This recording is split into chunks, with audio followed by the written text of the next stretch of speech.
तर राम राम मंडळी, तुमचा भाऊ निघाला आहे दक्षिण भारत दौऱ्यावर.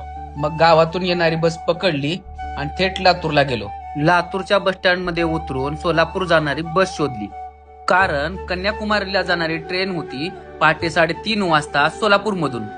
म्हणून लातूरहून सोलापूरला जाणारी शिवाई ई बस पकडली आणि बाहेरचे दृश्य बघत बघत मी पोहोचलो सोलापूरमध्ये. तिथे जाऊन जेवण केलं आणि रेल्वे स्टेशनच्या डॉर्मेटरी मध्ये जाऊन 3 पर्यंत झोपी गेलो.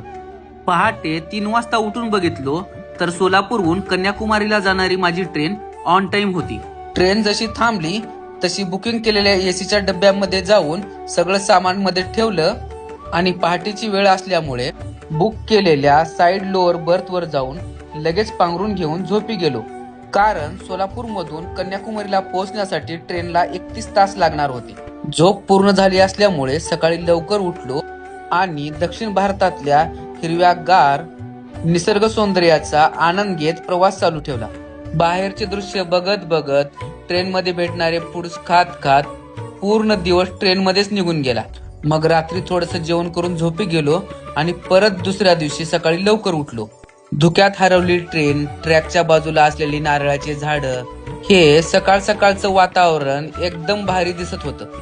म्हणून ट्रेनच्या डब्याच्या दारातून बाहेर डोकावण्याचा मोह आवरलाच नाही. थोड्याच वेळात हे साहेब डब्यामध्ये नाश्ता घेऊन आले. यांच्याकडून उपीट घेतलं आणि नाश्ता केला. हे सगळं करत करत आम्ही पोहोचलो केरळची राजधानी तिरुअनंतपुरम येथील तिरुअनंतपुरम सेंट्रल रेल्वे स्टेशनवरती.